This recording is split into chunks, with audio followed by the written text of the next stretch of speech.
மறைந்த தமிழக முதல்வர் எம்.ஜி. ராமச்சந்திரனின் நினைவு நாள் இன்று அனுசரிக்கப்படுகிறது. தமிழக முன்னாள் முதல்வராகவும், நடிகராகவும், சிறந்த அரசியல் தலைவராகவும் எம்.ஜி.ஆர். அறியப்பட்டாலும், அவருடைய வள்ளல் தன்மையும், எளிய மக்களுடன் பழகும் மனப்பாங்கும் தான் தற்போது வரை அவரை நம் நினைவில் நிறுத்தியுள்ளது. எம்.ஜி.ஆரின் வள்ளல் தன்மையை பார்த்த அருட்திரு கிருபானந்த வாரியார் தான் அவருக்கு பொன்மனச் செம்மல் என்ற பட்டத்தை கொடுத்தார்.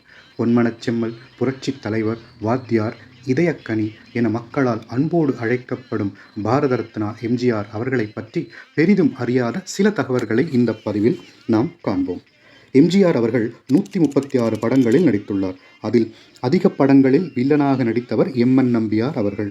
63 படங்களில் வில்லனாக நடித்துள்ளார். அடுத்து 23 படங்களில் பி.எஸ். வீரப்பா வில்லனாக நடித்துள்ளார்.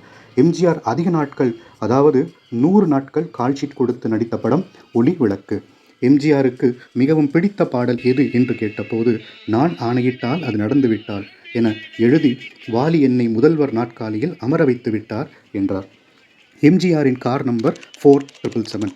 கூட்டினால் 7 வரும். அவருடைய பங்களிப்பு அனைத்திலும் 7 வரும்படிதான் தேர்ந்தெடுப்பார். இசை உலகில் அழியா புகழ் பெற்றவர் தியாகராஜர். தியாகராஜர் கீர்த்தனைகள் பெரும்பாலும் தெலுங்கில் இருந்தன.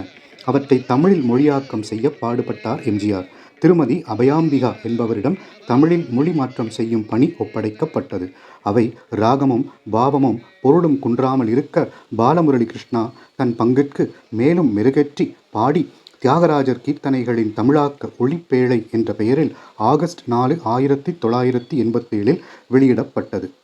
தமிழ் பல்கலைக்கழகம் துவங்க மிகுந்த ஆர்வமும் ஈடுபாடும் கொண்டிருந்தார் எம்.ஜி.ஆர். பல்கலைக்கழகத்தை எங்கு துவங்குவது என கேள்வி எழுந்தபொழுது சென்னையில் துவங்கலாம் என்றனர் பலர். அதற்கு சம்மதிக்கவில்லை எம்.ஜி.ஆர். தமிழ் மொழி, கலை, பண்பாடு முதலியவற்றை பாதுகாத்து வளர்த்து வளப்படுத்திய பாரம்பரியம் மிக்க பெருமை வாய்ந்த சோழர்களின் தலைநகராகிய தஞ்சையில்தான் துவக்க வேண்டும் என்று கூறி துவங்கி வைத்தார். மேலும் அதற்கான இடம் ஒதுக்க கேட்டபோது பரிந்துரைத்தவர்கள் 100 ஏக்கர் நிலம் வேண்டும் என்றனர். எம்.ஜி.ஆரோ 1000 ஏக்கர் நிலம் ஒதுக்கீடு செய்தார்.